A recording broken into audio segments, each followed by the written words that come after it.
Y'all know about the butterfly effect, how a butterfly can flap its wings off the Horn of Africa and it can turn into a hurricane down in Florida? The same type of stuff can happen with your business. You could learn one little strategy today that could be monumentally transformative to your business down the road. And you could learn this from Carl White.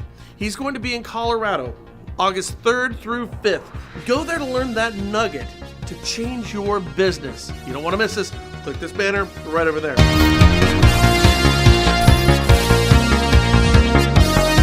And speaking of the butterfly effect, check this out. Senior U.S. District Court Judge Loretta Preska ruled that the CFPB does not have standing to pursue cases because of its structure, contradicting a U.S. Appeals Court ruling earlier this year.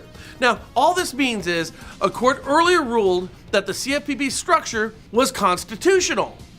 And on appeals just now, Judge Preska said, no, they're not. She goes on to say because the CFPB structure is unconstitutional, it lacks the authority to bring claims. Preska's ruling said, they can't make claims. The CFPB. Now, ain't that a bit? Wire hangers ever! Well, not yet. It could become an out-of-control, raging bit. What's wire hangers doing in this closet? And here's the reason why. This ruling means there's a good chance the U.S. Supreme Court will now take up the issue of the Bureau's constitutionality. The final rule, the end of the rope of the courts, meaning if the Supreme Court rules the Bureau is unconstitutional, and like Preska says, has no authority to bring claims, then you'd have all those $12 billion that Director Cordray has bragged about getting back to the American people, all being given back to those banks. Can you imagine that? The Treasury writing a check for $12 billion because they didn't have the authority to get the money? And considering, by the way, that right now as we speak, Cordray is running for governor on Ohio, on the back of those $12 billion he got back for all you taxpayers, I'm thinking this ruling ain't gonna play so well for his race. And by the way, he got $12 billion back, but he didn't give $12 billion back to the taxpayers. He kept a good amount of that to fund companies that are very sympathetic to his political party. Now, Judge Preska's ruling has sent shockwaves through the mortgage market, and rightfully so.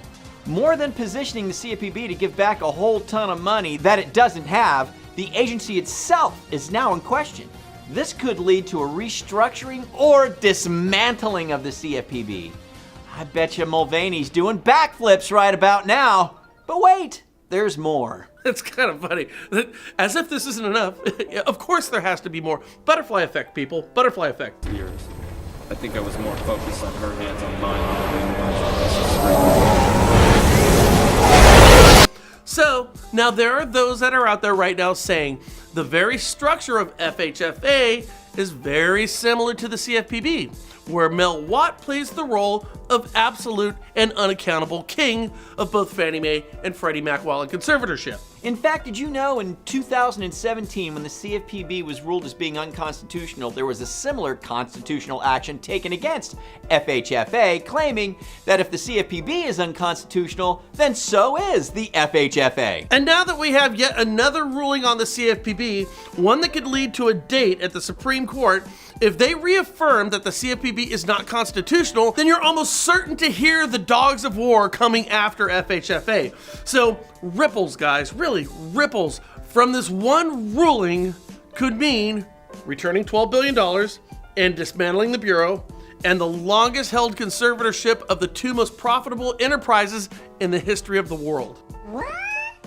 That's why it's not surprising that we're already hearing rumbles at FHFA, as a list of community and small bank advocacy groups just sent a letter to Mel Watt saying he has both the authority under HERA and the moral obligation to recapitalize Fannie and Freddie, which would be the first steps to releasing and ultimately replacing the GSEs. And this just happened, so I hardly think it's a coincidence. Recapitalizing Fannie Mae and Freddie Mac. Okay, final word on this, guys. I want you to think about this for a second.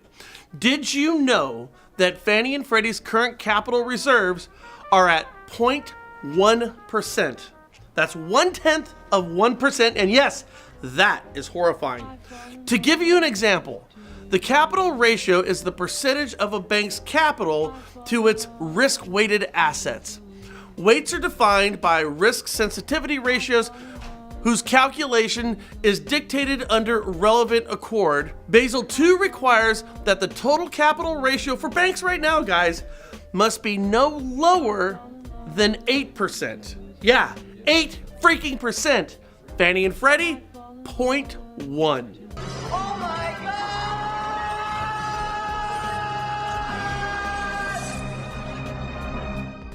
When your congresspeople talk about moral hazard as it pertains to banking, this, my friends, is the very definition of it.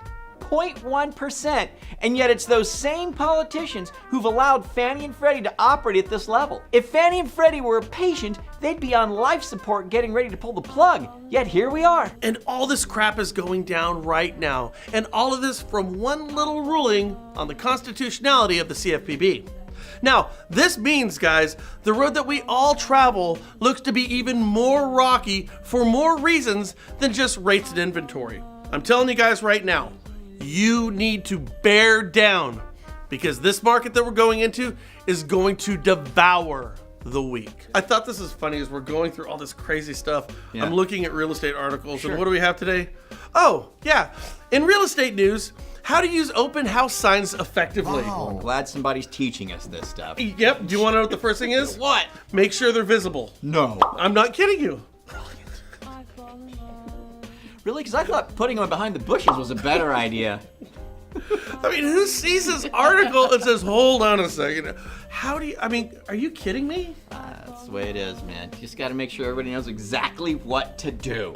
6%. You guys All have earned. a great day. Do us a favor, leave us your comments down below. Forward, share, and subscribe, and we'll catch you later here at the National Real Estate Post. Another one was follow the rules of the HOA. Okay. Okay. Thank you. Yeah, that was a good one. And another one was make sure if there's a turn that you put the sign before the turn as to not confuse people because they might pass it up and God knows nobody can make a U-turn. Wow. It's just great stuff. You guys have a good one. We'll see you later. Bye. Guys.